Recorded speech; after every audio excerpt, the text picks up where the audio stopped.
we were a black nation with woolly hair, that we're still today a black nation with woolly hair, as is indicated in the scriptures. We teach that you can learn truth anywhere. All you have to do is have an open mind and be receptive and try to look at things objectively, and you can learn anywhere you go. We teach that they teach some truth in all of these churches, all the temples, all of the mosques, they're teaching truth. But the difference in the word of YAH than anywhere else is that YAH's word is the truth, the whole truth, and nothing but the truth. Even though there's many truths in these other books, they're not the truth, the whole truth, and nothing but the truth. And we teach that you can only find that in the words of the true and living Elohim, which are within the confines of his book called the Torah.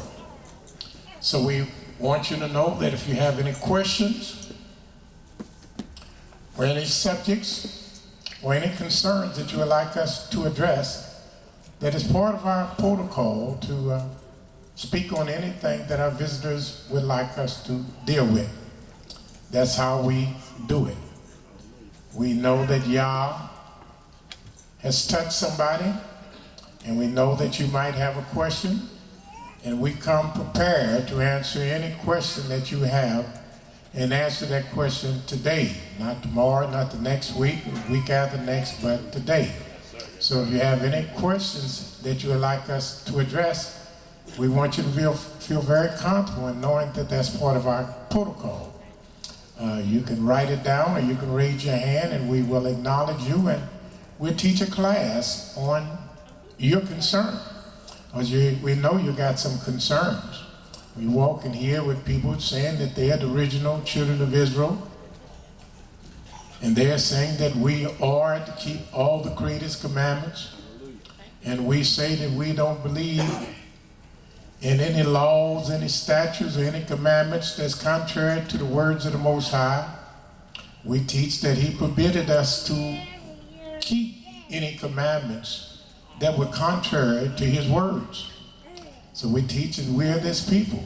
So if you have any question about the flu shots, the vaccinations, or the Sabbath day, or our understanding of the Quran or the New Testament, or our understanding of the mission of the Messiah of the New Testament, and how he affects us, and how he's relevant to our salvation, you have any of those questions, don't be hesitant or reluctant in answering those questions at all, as we will and we shall address them.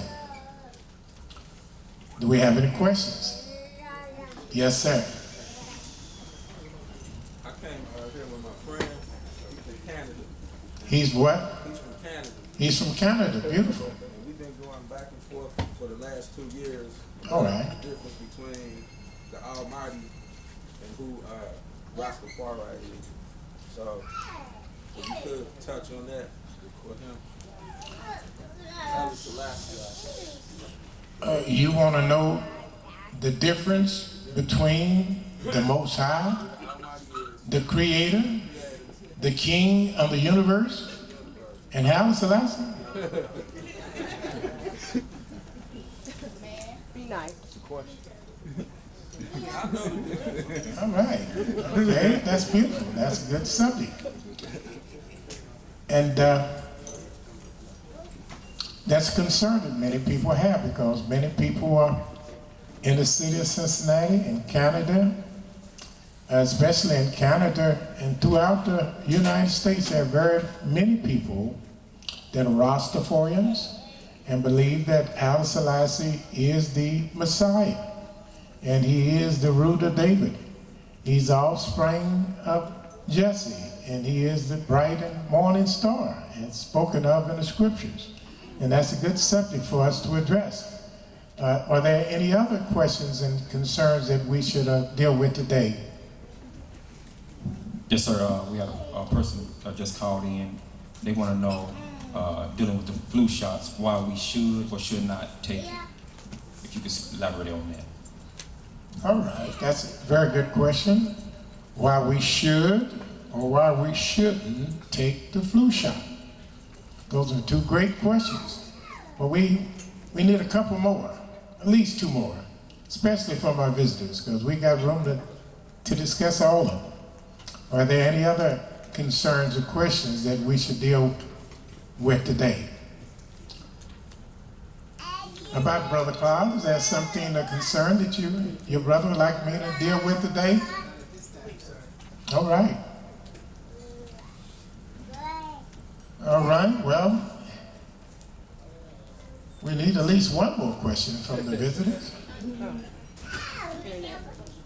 I wish the other brother was here. He wanted me to speak on Isaiah the 53rd chapter, and he's very receptive, and he was able to pick up real quick that there is no floating Sabbath that changes every day, and he was only able to pick it up after we spoke on it and dealt with it in a very serious manner.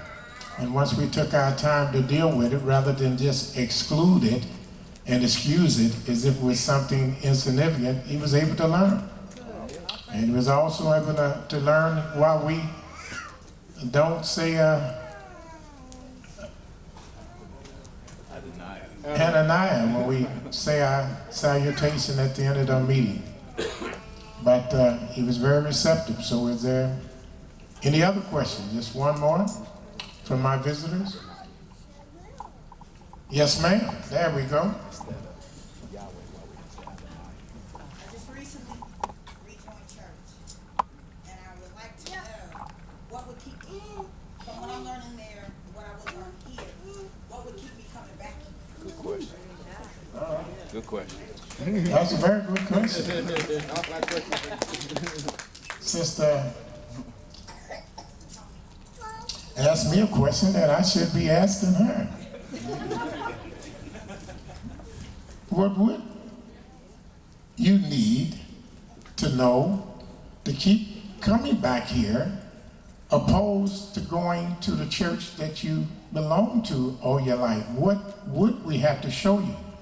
What would you have to see in order for you to say, hey, even though they're different than the way I've been brought up and what I've been taught, they prove that it's the truth. Well, one thing that I think you should know that when you're coming here, that you're learning about the true and living Elohim. You're learning about the Most High. That's something you never learned in church. They taught you about that Creator had a son, and that now we got to go through his son and worship his son, and there's no way to the Father except to his Son, and the people learn to honor him and worship him and serve him and his disciples, but they never learned who the Creator was. They never learned anything about him. And that's what we're able to do that no other church in a city is able to do. And that's teach you about the true and living Elohim. Teach you about the Most High. And you should have been going to church to serve him, rather than serve someone that someone else said is his son. But they never verified it through his words. Because there's not one word in the Bible, period, where the Creator said he had a son named JC or Christ or Yahshua. Not one word, even though that's the way we have been raised. So I'm going to speak on all of those subjects